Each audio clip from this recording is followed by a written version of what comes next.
சமைக்கும்போது ஒரு லவ்வோட சமைக்கணும்டா. அதான் பாதி ருசியே.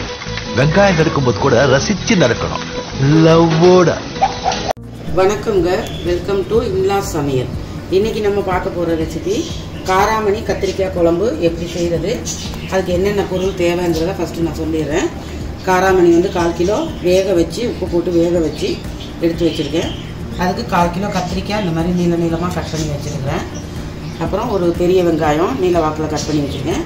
2 தக்காளி நீல வாக்கில் கட் பண்ணி வச்சுருக்கேன்.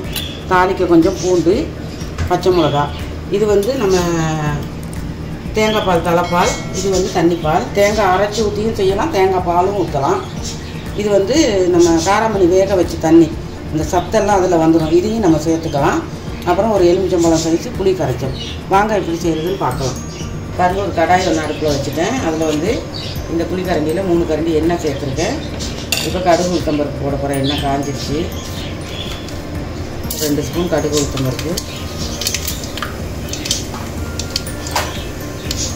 அப்புறமா வந்து இந்த பூண்டு பல்லு சேர்த்துக்குவோம்.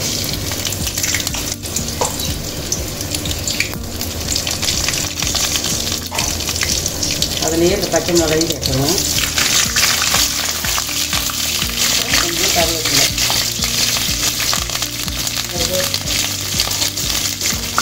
சேர்த்து கொஞ்சமாக சேர்க்கணும்.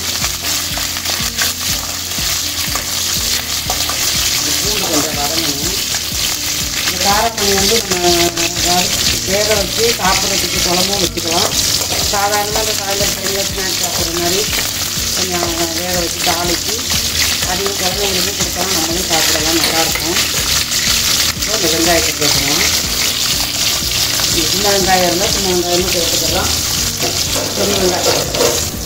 பாருங்கள், வெங்காயம் ஓரளவுக்கு வதங்கிடுச்சு. நான் வந்து ஒரு ஸ்பூன் உப்பு சேர்த்துக்கிறேன். ஏற்கனவே இந்த கடலையிலையும் கொஞ்சம் உப்பு போட்டு தான் வேக வச்சுருக்கேன். நல்லா வதங்கிடுச்சு. இதில் வந்து இந்த கத்திரிக்காயை சேர்த்துருவோம். நம்ம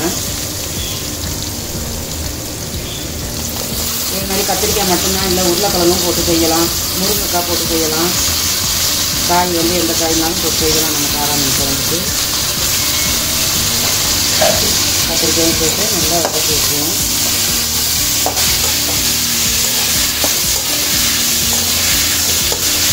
இதிலே வந்து இந்த தக்காளியும் சேர்க்குறேன்.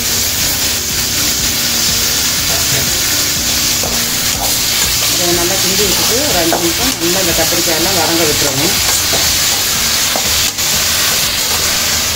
வந்து பார்ப்போம். பாருங்கள், கத்திரிக்காயெல்லாம் நல்லா வதங்கிடுச்சு. வெங்காயம், தக்காளி, கத்திரிக்காயெல்லாம் நல்லா வதங்கிடுச்சு. இப்போ வந்து நம்ம இந்த மசாலா ஐட்டங்கள் சேர்த்துக்குவோம்.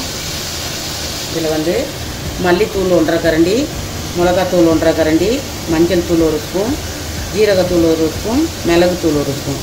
இதெல்லாம் இதில் கொட்டிடுவோம். அப்படின்னு நம்ம பெருங்காயம் வந்து ஒரு 2 சிட்டிகை பிடிச்சிடுவோம். இப்போ நல்லா கிண்டி விட்டுருவோங்க. நல்லா கிண்டி விட்டு இதில் வந்து இப்போ இந்த கடலையை சேர்த்துக்குவோம். சேர்த்துட்டு நம்ம இந்த கடலை வேக வச்ச தண்ணி, காராமணி, அந்த தண்ணியில் வந்து கொஞ்சம் சேர்த்துக்கிறேன். நான் எல்லாம் வேண்டாம், எண்ணெய் தேங்காய் பால் சேர்க்குறதுனால கொஞ்சமாக சேர்த்துக்கணும். சேர்த்து நல்லா கிளறி விட்டுறணும்.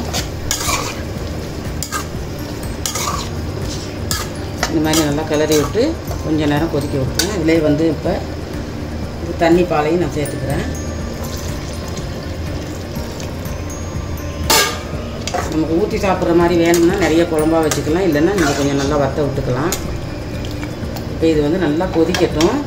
பண்ணி பார்த்தோம்னா நல்லா கொதிக்கிது குழம்பு. இந்த காயெல்லாம் வெந்து எதுவுமே கரையலை, நல்லா கொதிச்சிட்ருக்கு. இப்போ வந்து நம்ம இந்த புளி கரைச்சி சேர்க்குறோம்.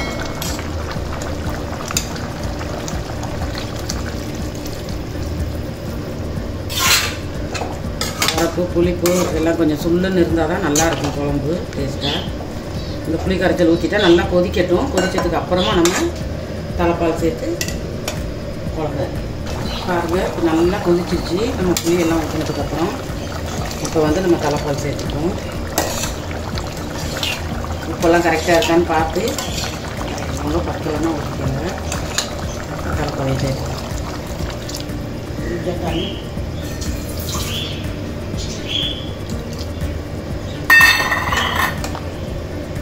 இந்த மாதிரி நல்லா கிண்டி விட்டுறணும். இப்போ இது வந்து ஒரு கொதி கொதிச்சா போதும். இன்னும் ஒரு கொதி நல்லா போதும். பழம் ஊற்றினதுக்கப்புறம் நல்லா கொதித்து எல்லாம் குழம்பெல்லாம் நல்லா திக்காக வந்துடுது. இந்த அளவு திக்குனச்சுன்னு தான் போதும் நம்மளுக்கு ஊற்றி சாப்பிட்றதுக்கு. இப்போ கத்திரிக்காய் காராமணி குழம்பு ரெடி ஆயிடுச்சு. நம்ம அடுப்பு ஆஃப் பண்ணிவிட்டு பவுலில் சர்வ் பண்ணிக்கலாம்.